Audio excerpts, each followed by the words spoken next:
Well, good morning, Princetown Church. My name is Ian. I'm on staff here, and I'm just glad to be worshiping with you this morning. You know, it's awesome just being able to come together to hear you sing, to teach truths to each other as we sing to each other. It's just an awesome opportunity that we have. As Heather said, it was just an absolutely crazy week, busy week. Awesome opportunity to be able to love our community and to serve. I got an email from one of the teachers this past week that was at the barbecue, and said to me, you know, it's the first time this year that I've gotten any community with the people that I work with, and I just wanted to thank you for doing that. And I was just thinking about it. I was like, man, as a church, part of what we exist for is to provide community for each other. And we got to share a sliver of that with Chalmont and with some of the faculty and staff. And I just wanted to say thank you as a church for supporting us with that, for praying for that, to be able to volunteer and serve. What an awesome opportunity that we had to be able to show what biblical community, what relationship with God is like, and just giving them a small sliver of that. So thank you for joining in with that. We're in our series, the third week in our series of Habakkuk, Finding Faith in Trying Times. If you have your Bibles, turn to Habakkuk chapter 2. We'll get there in just a couple of minutes. I'm going to throw a word up on the screen that many of us don't like, and it's this word, consequences. How many of you love this word? No one. Okay. Consequences are very hard to deal with. When I was a teenager, my friends and I decided that we were going to go out to a soccer game at Foxborough Stadium, the old Foxborough Stadium. We drove out. It's like 3.5 hours away from here. As we're kind of pulling into like the main stretch to where the stadium is, it's about 3 miles from the interstate. There's a gas station right on the corner, and we looked down at the gas gauge, and it's like we have like no gas left. But we said, you know what, we're running late for the game, and so we are going to drive the rest of the way. We're going to park in the parking lot. We're going to attend the games, and we'll get gas on the way back. And so we watched it had a doubleheader, so 2 games. We watched both of the games. It's like 12 o'clock at night, a little bit after. We go to get in the car. It's blazing hot. We turn it on. The air conditioner's running. We're sitting, you know, in the stadium line kind of thing. They're waiting for everybody to kind of go out, and there's like thousands of cars, and we're just taking our time. And so finally, it's our turn to go. My friend hits the gas, and the car just goes. We're like, what just happened? So I turned to him and I was like, start it up again. And he's trying, what's going on? I was like, check the gas gauge. Out of gas. And what we didn't realize was the closest gas station was actually 3 miles downhill to the station. And so we ended up walking all the way down, 3 miles downhill. It took us about 2.5 hours. It took us another like hour and a half because we were like hustling at this point because my friend had to get to work by 7 the next morning. And we're like, we're not going to get him to work on time if we don't get back. And so we're like hustling back up. We were so tired, like everything became funny. Like I was walking on the grass, and I'm like, hey man, the grass is softer than the concrete. And my one friend's like, that's the dumbest thing I've ever heard. You should stop talking. And we're just going back and forth like this whole time. We're driving home. It's just a disaster. I'm exhausted. My parents are here. I don't know if I've ever told them this. I can remember driving up in the right lane, and we're coming up to this bridge and just kind of going like this. And then when I looked up again, the bridge was in my rearview mirror, and I was on the rumble strips on the other side. And I'm like, oh, this is not good. Like, stay awake. You know, when we started out that night, we just wanted to go see a soccer game. None of us wanted to choose the consequences of running out of gas. But guess what? The actions that we chose led to these consequences, whether we wanted it or not. And that's the reality. We don't get to choose the consequences of our actions. We eat too much. Oh, it's just pleasurable. We love it. But we don't get to choose the consequence of that. Parents and kids, the kids are just starting to like, I don't like what the parent is saying to me, and so I'm going to backtalk to you.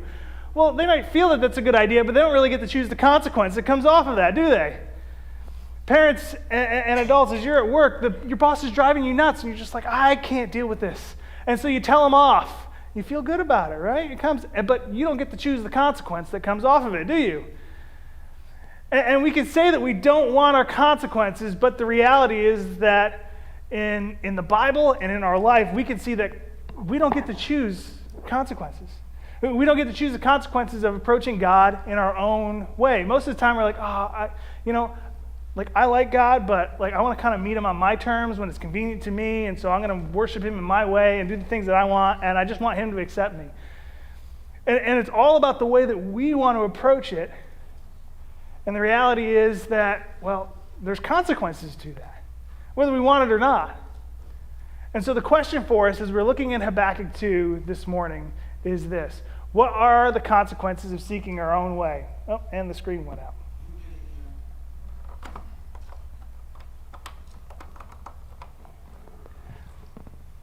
Oh, maybe it's not going to work today. All right, so what are the consequences of the screen not working today? We're going to find that out really quick here. We'll use that one. All right, so you just see me look over here. What are the consequences of seeking your own way?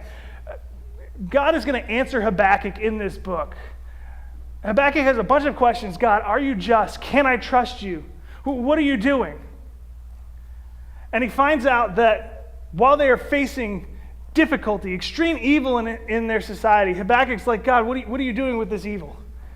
God brings out and says, oh, I see the evil. I'm not just standing back. I'm not just letting it happen. I see the evil, and I will judge it. And I'm actually going to bring an even more unjust nation, the nation of Babylon, to bring that judgment. And Babylon's strength, it's their God. And it's almost like Babylon, in their evil, is now going to get a free pass from God. And Habakkuk's just wondering, hey, what is going on with this? Why is this happening? Like, I was concerned about the evil that we had, but now the evil that they had, like, I don't get it. Why is that happening? And so Habakkuk is racing with these questions, and God responds, and he gives some hope to say, hey, you know, even though there's destruction, even though I'm going to be just, and I'm going to be loving in my justice, because here's the reality. When we face difficulty in our life, when we face evil in our life, the most loving thing that we want is justice in the moment. I want this to go out right. And God says, okay, I am going to be just. I am going to show my love even through my justice.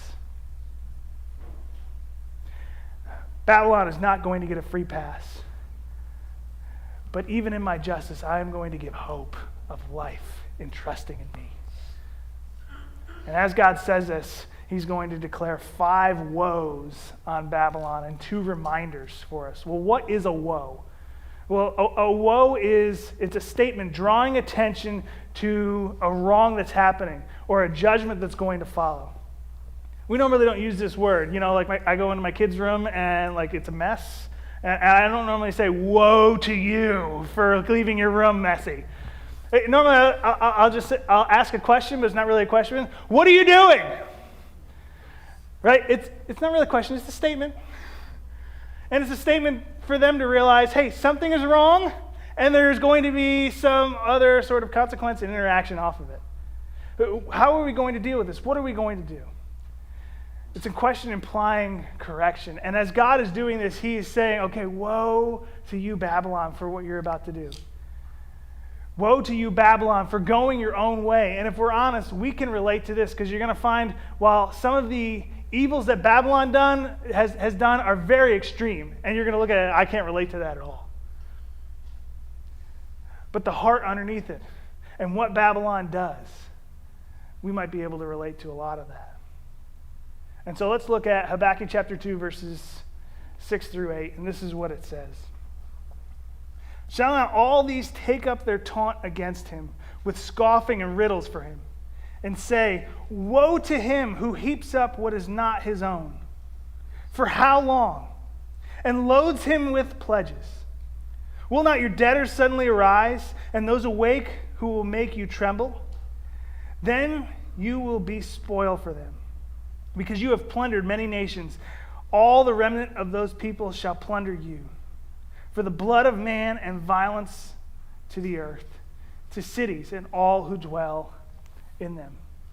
Because you've plundered them, many nations. He's saying, woe to you, Babylon, for counting on wealth. For counting on wealth. See, the nations have suffered under you. You've taxed them. You've gone and invaded them. You've plundered them. You count on your greed to lift you up, to sustain you, that you can covet more and more and more. I'm going to put a picture up on the screen, and I don't know if you can see it that well. This is a picture of gold rings that the Nazis collected from Jews in their internment camps. And they'd end up taking the rings and melting them down and enriching themselves. And I got to ask, to what end? To what end? In the end, their greed undid them. And it undoes us as well. Maybe not in the same way, but God, he's speaking out to Babylon, and he's saying, I see the atrocity. I see what you're doing. I see the evil. And woe to you who have done that. The nations will come back and they will plunder you. He goes on and lists the second woe in verses 9 through 11. This is what he says. Woe to him who gets evil gain for his house, to set his nest on high, to be safe from the reach of harm.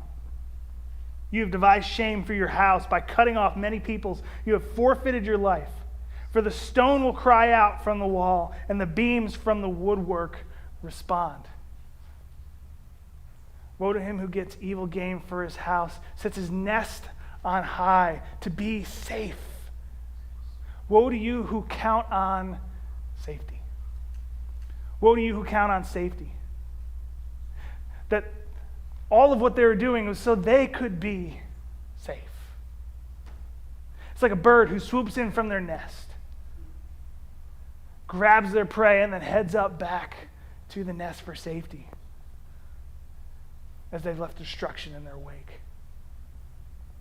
I think even just in recent history,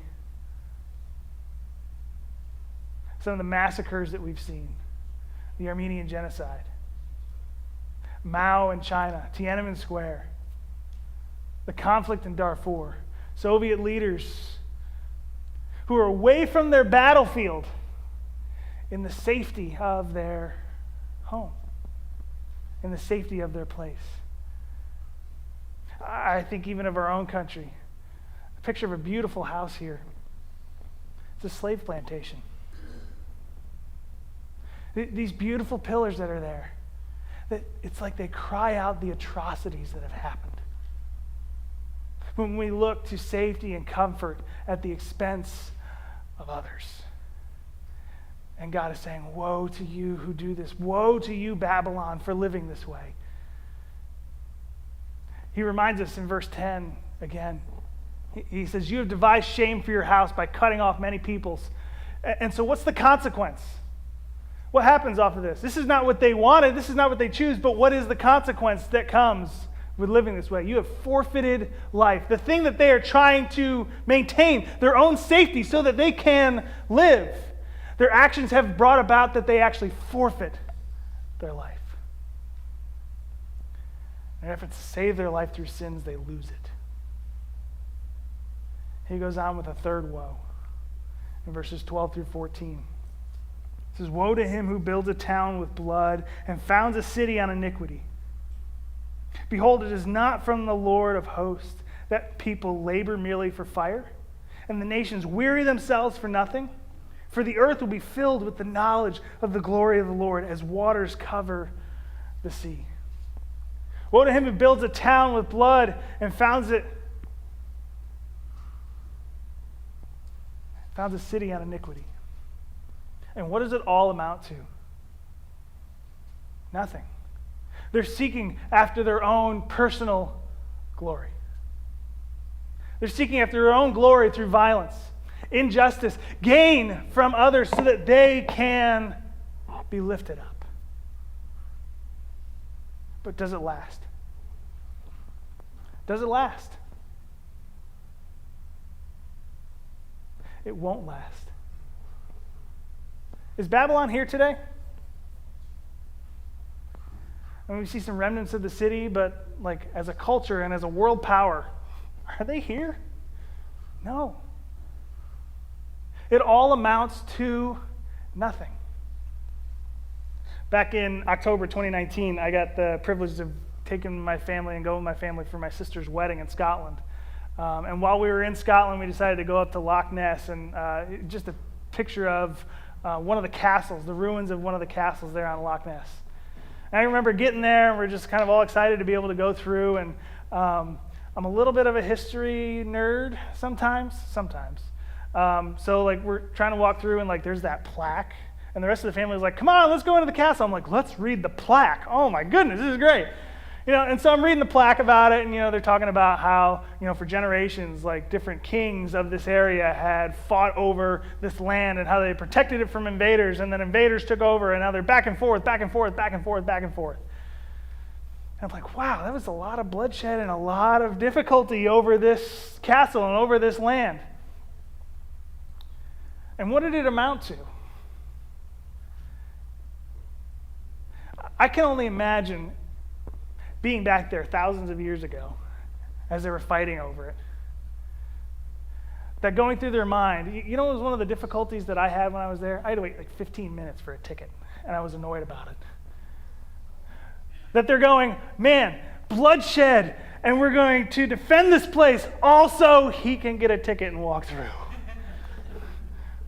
Right? But that was the effect on my life. The effect on it was, I got to wait a little bit extra time. I mean, the kids had a blast. They were just kind of running around, and it was great, and they were trying to crawl on some walls. Maybe they shouldn't have. I don't know. Don't tell them.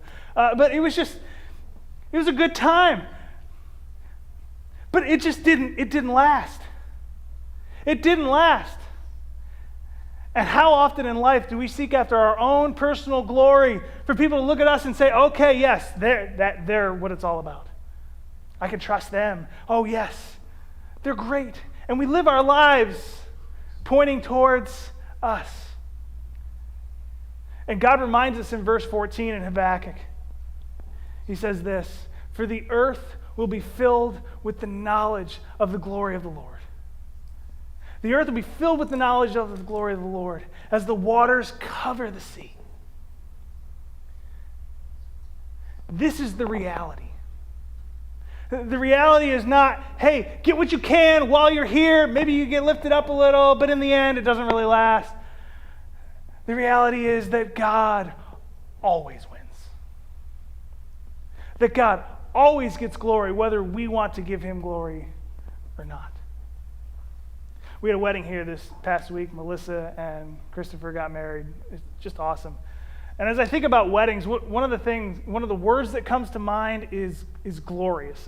Normally we don't say that. How was the wedding? Glorious. Like normally we don't say that. But it's a word that kind of should come to mind because the weight of the moment, the joy of the moment is just overwhelming. You see the bride coming down the aisle. You see the husband and the wife, they come together. It's giving us a picture of God's relationship even with us. That covenant commitment, the glory of it, the weight of it. But you ever been to a reception and all of a sudden the best man gets up and takes the microphone and like everybody's kind of like got that nervous laughter, maybe it'll be funny, but then all of a sudden he goes off and he goes off and he goes on and on and on and on and on and on, and everybody's like ha ha ha ha ha ha, and like everybody's kind of whispering to each other like, what is this guy's problem? What is this guy's deal? And we all know this because when the guy is doing that, what is he doing? He's saying, hey, look at me, give me some glory. But the moment is not his. He's only there to reflect the glory of the moment back to the bride and groom. Can I tell this about our world? The moment is not ours. This is not our world. We are the created thing in the world. And whether we want to give God glory or not, the moment is his. Whether we understand all of what's happening around us or not, whether we question, oh God, I really don't think you should have done it this way, the moment's not ours. It's his. And so do we enter in saying, okay, God, your glory far outweighs mine, so I'm going to participate in that. I'm going to show everyone, oh, it's you. It's you that I want to point people towards. For some of you, you hear this and you cringe a little bit because you just go, I'm not sure I even really believe in God. Like you talk about all these evils that are happening, and then God goes through and says, well, the glory is mine, and it will cover the earth. I'm not sure I really even believe in God. Like, if there's evil in this world, I'm not sure I can trust Him. Some of you are wrestling with that. You believe in God, but you're still wrestling with that. Can I ask this question? How do we even know what evil is? Notice, when I showed the picture of the rings from the Holocaust, no one was going, oh, that might have been okay. There's silence over the room, right? Because we all see the evil in the moment. But who declares the standard for evil and what is good? Evil implies that there's some sort of moral law that we have to judge against. And if it's just culture, why are we saying the Nazis were wrong for doing that? They had a very profound culture. Why is that wrong? No. We say there is a higher moral standard than even our own culture, than even our own feelings. And we get that when we see evil because we know there's something wrong here. I know that that's wrong. And the only way that we can have a standard of a moral law is that we have a moral law giver. And sometimes God is just trying to point out, say, hey, you see the evil? See what happens when the world goes apart from me? I want you to trust me. I want you to look to me. And by even acknowledging evil, we're acknowledging the existence of God. And so do we participate in His glory, that His glory far outweighs our own, or do we just look to our own glory and our own thoughts and our own way of doing it? Evil points us in that direction. He goes on with the fourth woe. Chapter 2, verses 15 through 17. He says, woe to him who makes his neighbors drink. You pour out your wrath and make them drunk in order to gaze at their nakedness. You will have your fill of shame instead of glory. Drink yourself and show your uncircumcision.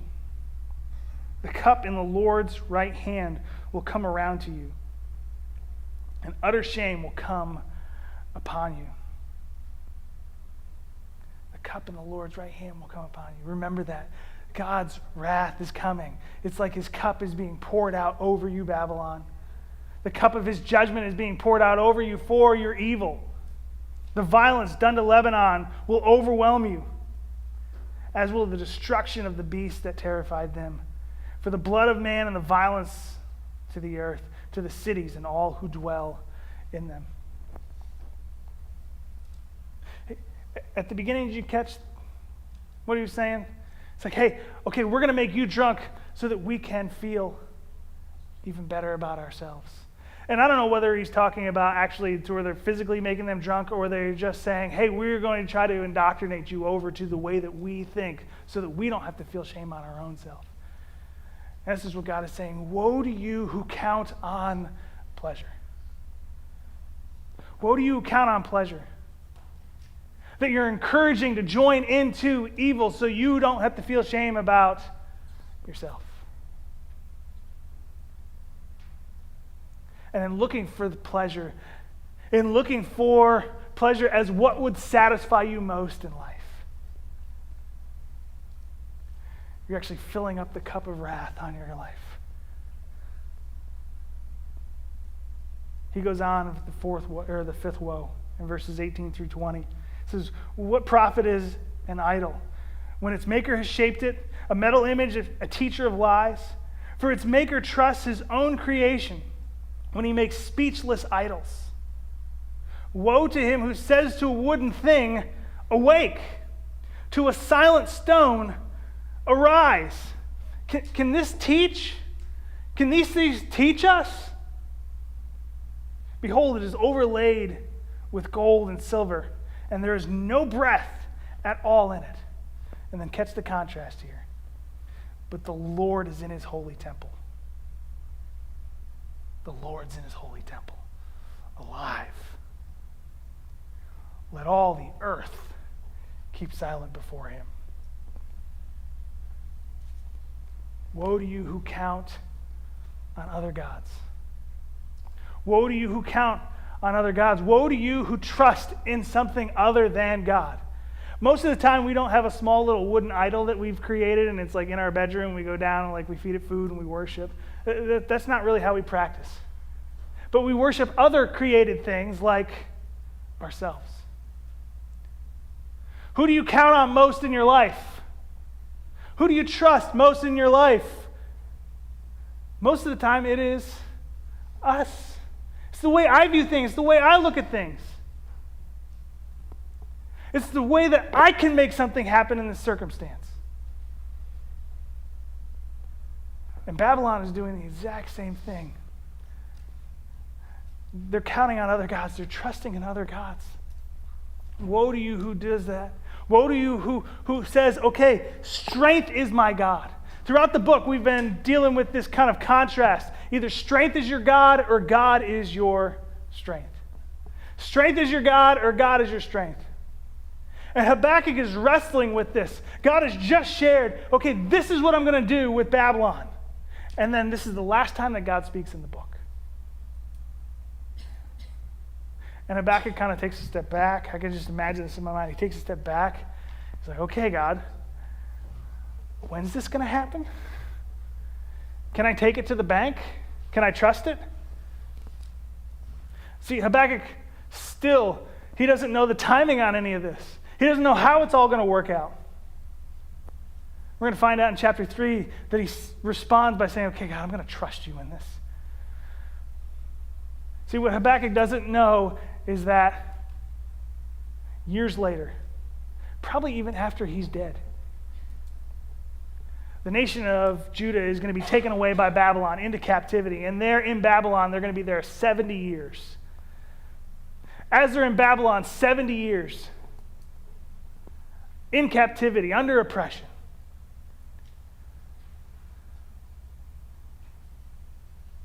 they're just wondering, God, what are you up to? What are you doing? Can we trust you? One of the kings of Babylon, Nebuchadnezzar, he ends up starting to humble his heart, it appears that the scripture points to. And as he's humbling his heart, he turns to God, and then his son takes over, and his son does not have a humble heart. And God actually appears during one of the feasts that Belshazzar is having, his son. And he starts writing on the wall, the handwriting on the wall. You know that phrase, handwriting on the wall, that the imminent destruction is coming? It's actually from the Bible. God actually shows the handwriting on the wall, and Belshazzar is like, what are we going to do? What does this mean? How does this work? And I wish I had time to share the whole story with you and read the whole story, but I just got a couple of verses out of it. Daniel chapter 5, verses 22 through 31, if you want to look at it later. This is what he says. And you, his son, Belshazzar, have not humbled your heart, though you knew all this. You knew all of what God had promised. You knew all of what God had said. And yet you have not humbled your heart, but you have lifted up yourself against the Lord of heaven. He goes on later, but the God in whose hand is your breath. I love that. The God in whose hand is your breath and whose are all your ways, you have not honored. And at the end of the story, it says, that very night Belshazzar, the Chaldean king, was killed, and Darius the Mede received the king, being about 62 years old. And the consequences of seeking their own way, they didn't happen right away. But God's promise came 100% true. Babylon drank the cup of God's wrath. But how were they overthrown? Were they overthrown by the Medes and the Persians? No, they were overthrown by their own sin. Judah, when Babylon came in and took them over, how were they overthrown? They were overthrown not by Babylon, but by their own sin. Galatians chapter 6, verse 7 reminds us, do not be deceived, God is not mocked. For whatever one sows, that will he also reap. God's justice is not mocked. And this is not talking about karma. But God says, I've even set it up within the world that when we sin, when we chase our own glory, when we chase our own way. And yes, we're doing it so that we can hopefully try to live Like Babylon's not doing this in the hopes that, well, I hope we die someday, and that's why we're doing this. They're doing all of this in the sake that they could live. But the consequence of going our own way, we face. And so God, in the end, as he's speaking, he reminds us in Habakkuk chapter 2, verse 20, but the Lord is in his holy temple. Let all the earth keep silent before him.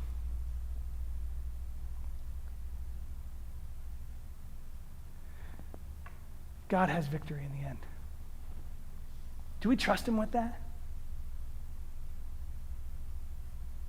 The things that we would trust in our life, the things that we would hope on in our life, that in the end, they amount to nothing. The good gifts that he gives us, that we put all of our hope in. Think about pleasure. Is pleasure a good gift? You betcha. But when we seek our whole life and center it around that and just trying to gain pleasure for our own sake so that we can feel whole, we all know something's wrong and we're trying to correct it and we're trying to feel whole over and over and over. And so, all right, if I could just do this and have pleasure, it'll heal me inside. And it might last for a season, but in the end, it goes away. And so, are we living as if in a way that God is victorious? That God's on his throne and he's the one that we should look to for life? It should cause us to be silent before him to where we go, oh, God, I love you. I have zero idea what's going on around this world, but I'm going to trust you first. When you get in an argument with somebody, is the first thing that they sense your disagreement on whatever issue it is, whether political or sports or whatever, or is the first thing that they sense that, man, there's a God on this throne, and I just want to be silent for a moment, even as we're talking about this, because no matter even what we're talking about, like, yeah, it may have a lot of consequences, and yeah, we may have to deal with stuff, but man, I hope you get that the one that I trust in is not this. It's him on his throne. God's plan should cause us to marvel in silence. God's plan and what he's doing should cause us to marvel in silence. But there's a second implication of this. That the greatest threat to us is not actually from outside of us. Babylon, Judah, and even us, where's the threat coming from? It's our own heart. Jesus echoes this in Matthew chapter 15, verses 19 through 20. He says, "For out of the heart comes evil thoughts, murder, adultery, sexual immorality, theft, false witness, slander. These are what defile a person." You know, our culture says, you know what defiles us is from what's outside. We just fix what's outside and then find the answer inside. But Jesus actually makes a completely countercultural statement, flips it on his head, and he says, you know where you need to look? You need to look inside first and see what the problem is. And yes, those problems on the inside are going to bleed out into our culture, aren't they? They're going to cause problems. They're going to cause problems in our way we interact with each other. They're going to cause problems in the way that we function as a society. And should we go about trying to work on that and fix that? Yeah, you betcha. But most of the time society says the problem is outside of us and the fix is inside. And Jesus, even right here, he says, no. The problem's inside of us and the fix comes from outside.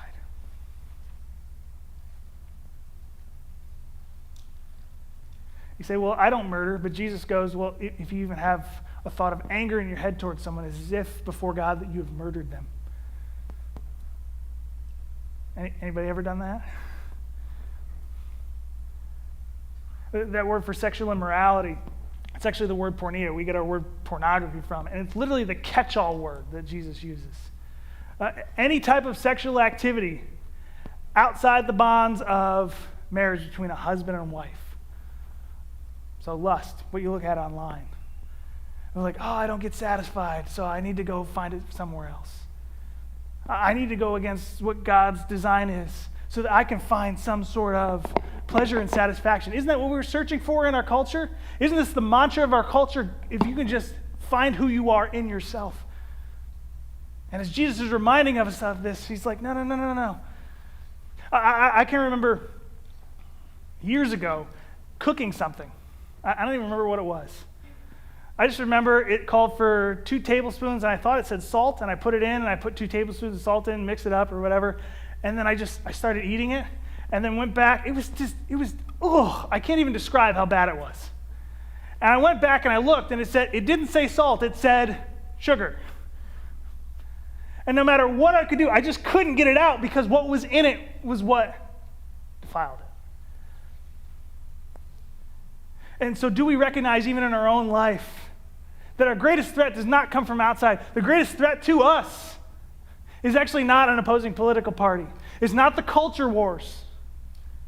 The greatest threat to us is actually our own hearts and how we take good things and we worship them. Matt Chandler said it this way. He said, the greatest threat is not your opposing political party, it's probably soccer practice. That we take a good thing and we elevate it so high that it actually pushes away all of the things of God. It pushes away the time to where we can come to be reminded of it. I love sports. I love soccer. I'm not trying to hate on it. But are we reminded over and over in our lives of what are we striving for? Like, do we stay up so late on Saturday night watching Netflix? Like, it could be a good thing and, like, enjoyable, but do we stay up so late that we're not even ready for coming to worship God? And, in fact, we're just like, I'm not going to come because I'm too tired. And Jesus is reminding, no. The fight is not actually from without side. It's from what's happening in our own hearts. And so instead of just leaving us there, in the next verse, he goes on in chapter 16, and this is what he says. Then Jesus told his disciples, if anyone would come after me, let him deny himself and take up his cross and follow me. I love Jesus because the fine print's right up front. Hey, following me is going to cost you. It's going to cost you your life.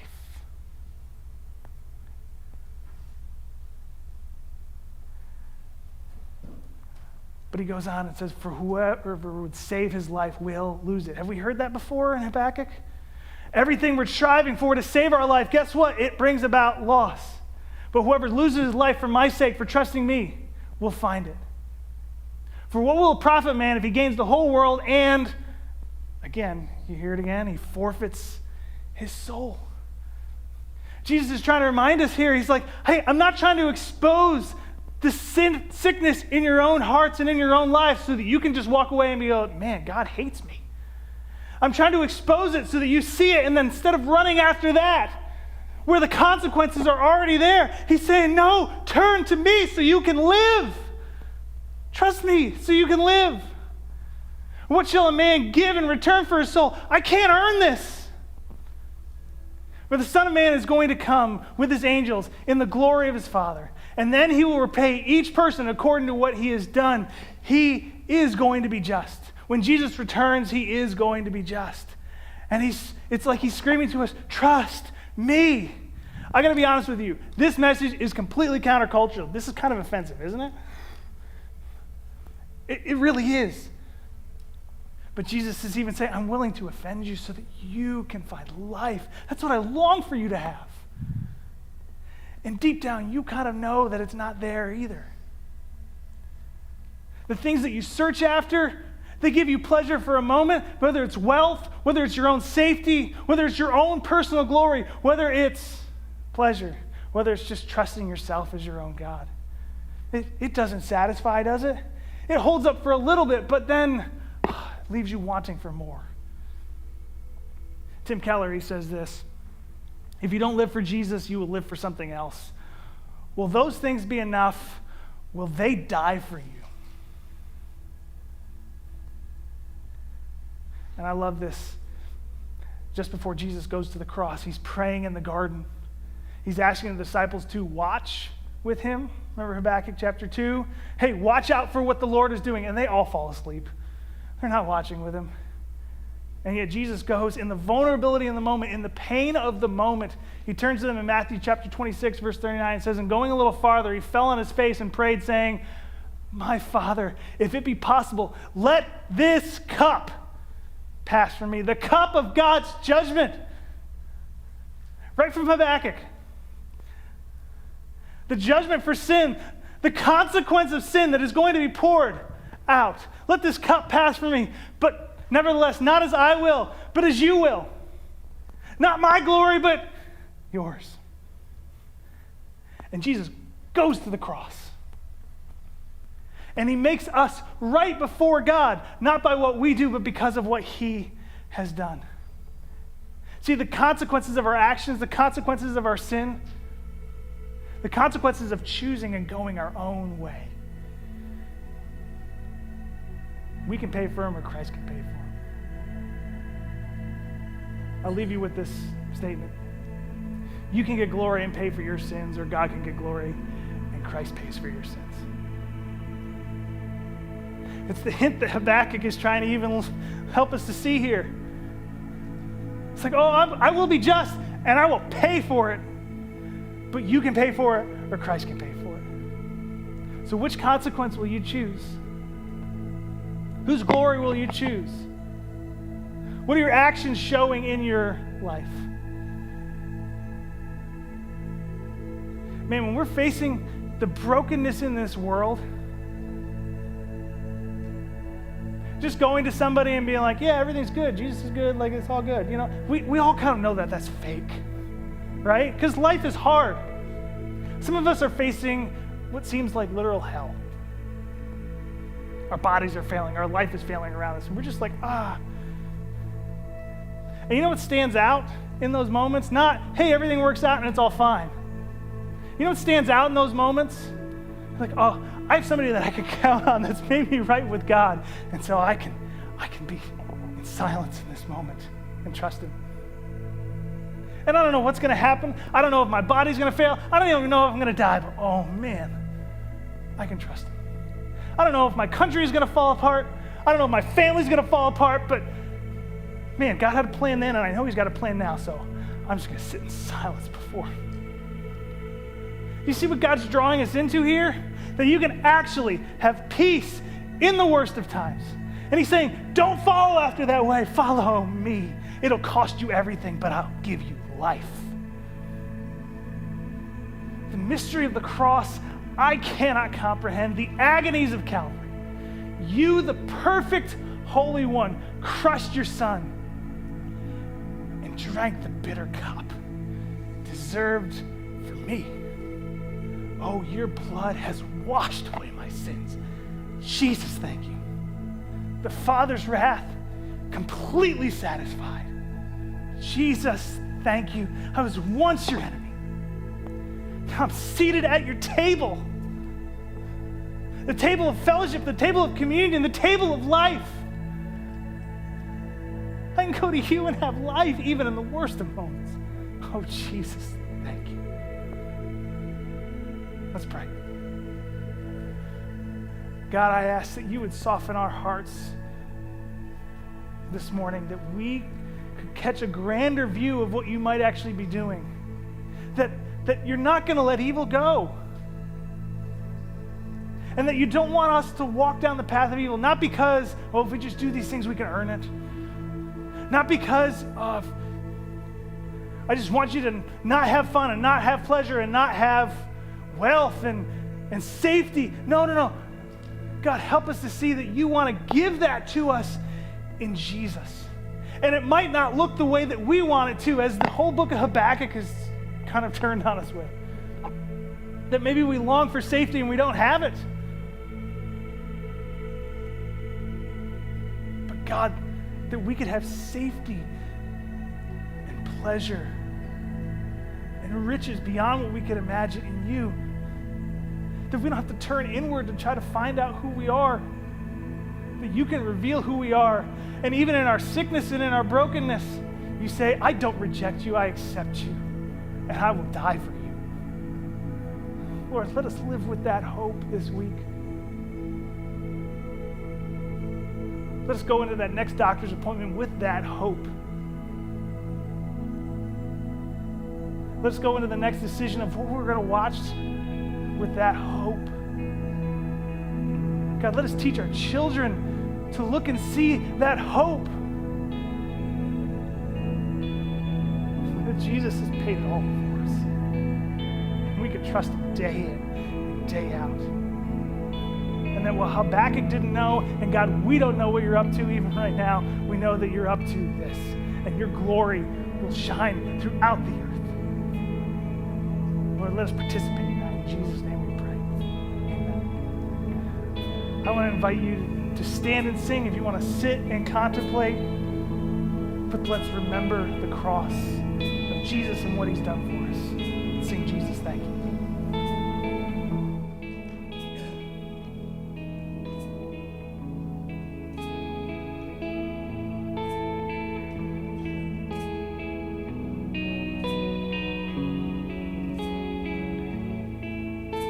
Mystery of the cross I cannot comprehend.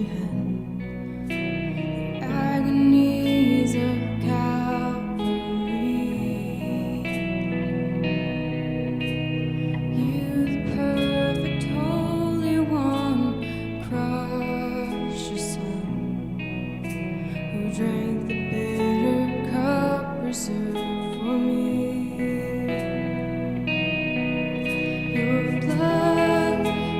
Washed away my sin. Jesus, thank you. The Father's wrath completely satisfied.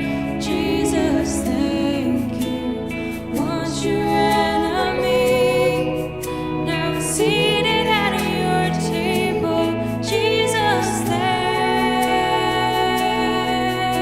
you.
once the enemy of God.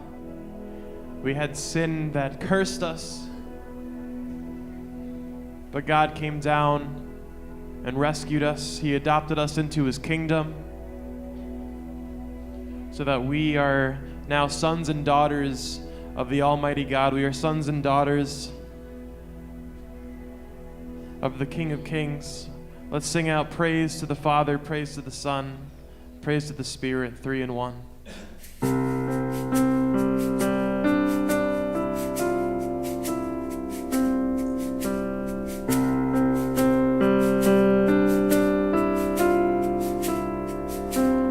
In the darkness we were waiting, without hope and without light, till from heaven you came running. There was mercy in your eyes, to fulfill the law and prophets. To a virgin came the word, from a throne of endless glory to a cradle in the dirt.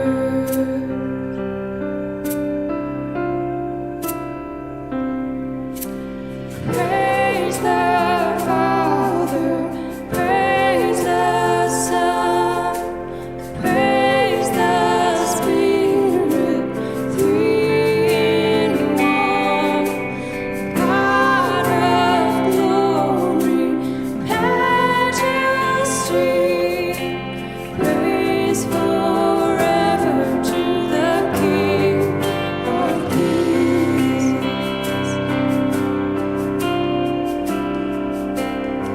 To reveal the kingdom come, and to reconcile the lost, to redeem the whole creation.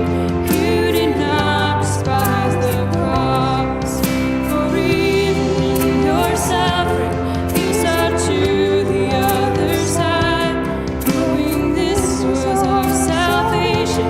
Jesus, for our sake you died.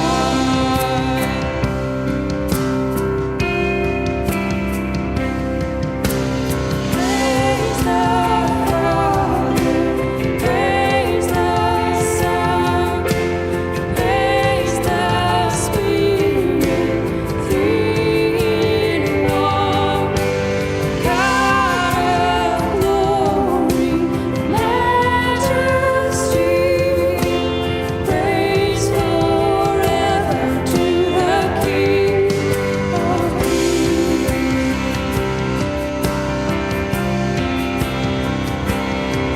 In the morning that you rose, all of heaven held its breath, till the stone was moved for good, for the Lamb had conquered death. And the dead rose from their tombs, and the angels stood in awe, for the souls of all would come to the Father of restored. The Church of Christ was born, then the Spirit lit the flame. Now this gospel truth of old shall not kneel, shall not faint. By His blood and in His name, it is freedom I am free. For the love of Jesus Christ, who has resurrected me.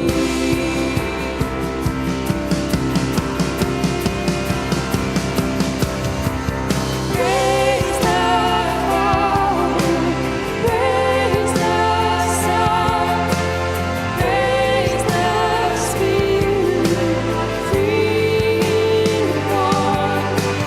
God of glory, majesty,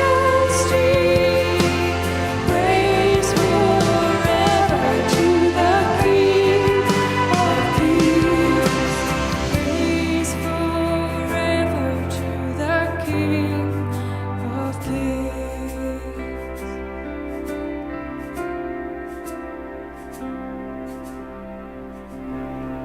The reality is, God will be praised. The question for us is, do we participate in it? He's getting glory whether we want Him to or not, whether our actions lead towards it or not. And it's so hard. Oh, it's so hard. There's so many things that draw our affection and our attention because we long to be satisfied. We long to be whole. We long to fit in. God just reminds us, oh, don't turn to those things. Don't run to those things. They don't last. I'm telling you this not because I'm a God who's just like, I just don't want you to do it. I'm telling you because I love you. I want you to have life. You know, as we're singing, I'm overwhelmed just hearing your voices. Thank you for teaching me. As you sing, you teach me. You remind me of that truth. That it is too much for me. I can't handle it. Oh, but the grace of God comes to me. And let us live with that this week. Let us live with the grace of God this week. That as we go, that we're gracious towards each other. That the weapons of our warfare are kindness and goodness and graciousness towards each other. That we battle sin by trusting Jesus over ourselves. And yeah, it's hard. But Jesus is like, that's where life is, and I want you to have it and have it to the fullest. It's not a weak offer. Next week, we're going to talk about Habakkuk and how he responds, and he's going to respond with rejoicing, and we're going to get to celebrate and rejoice together next week. But it's because God's on his throne that we can just marvel in silence. Let's live that out this week. We love you, church. God bless you. See you next week.